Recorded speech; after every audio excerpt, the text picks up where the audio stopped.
शहीद ए आजम भगत सिंह जीवन परिचय। भारत के स्वतंत्र संग्राम में जिन क्रांतिकारियों ने अपने प्राणों की आहुति देकर देश को जागरूक किया, उनमें शहीद ए आजम भगत सिंह का नाम स्वर्ण अक्षरों में अंकित है।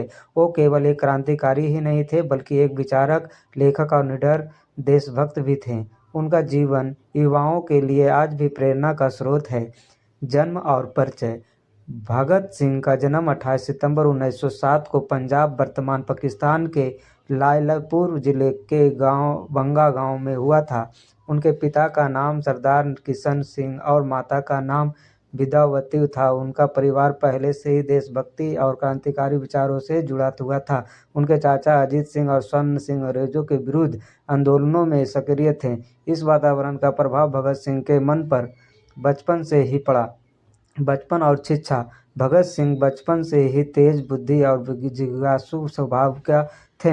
उन्होंने प्रारंभिक शिक्षा गांव में प्राप्त की और आगे पढ़ाई डीएवी स्कूल लाहौर में की। जब 1919 में जलियांवाला बाग हत्याकांड हुआ, तब भगत सिंह केवल 12 वर्षों के थे।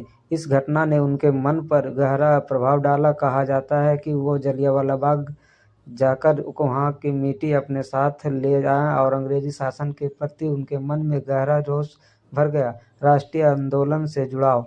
1921 में महात्मा गांधी द्वारा असहयोग आंदोलन वापस लिए जाने से भगत सिंह को गहरा आघात पहुंचा। उन्होंने लगा कि केवल अहिंसक आंदोलन से स्वतंत्रता पाना कठिन है। इसके बाद उन्होंने क्रांतिकारी मार्ग अपनाने का निश्चय किया। उन्होंने लाहौर के नेशनल कॉलेज में प्रवेश लिया, जहां देशभक्ति की भावना को बढ़ावा दिया जाता था। वहीं उनकी मुलाकात सुखदेव, भगत सिंह, चरण बोहरा, राजगुरु जैसे क्रांतिकारियों से हुई। क्रांतिकारी संगठन Bhagat Singh Hindustan republic association (HRA) से जुड़े, जिससे बाद में Hindustan socialist republican association (HSR) नाम दिया गया।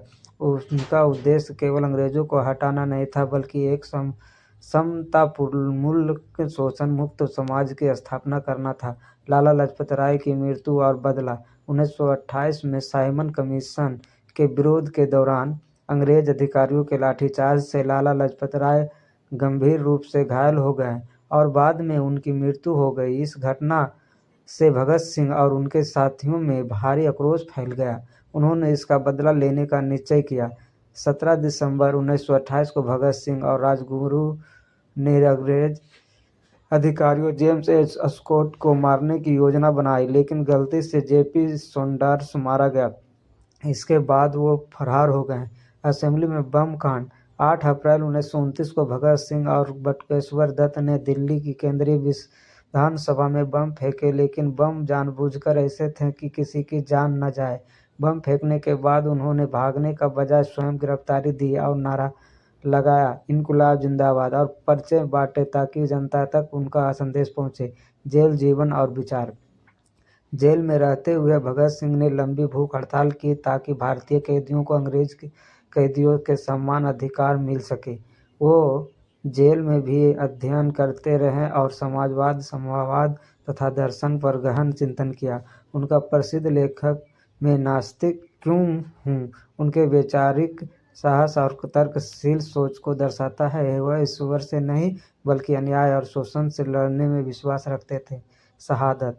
ब्रिटिश सरकार ने भगत सिंह, सुखदेव और राजगुरु पर मुकदमा चलाया और उन्होंने फांसी की सजा सुनाई। 23 मार्च 1931 को तीनों वीरों को लाहौर जेल में फांसी दे दी गई। उस समय भगत सिंह की आयु केवल 23 वर्ष थी।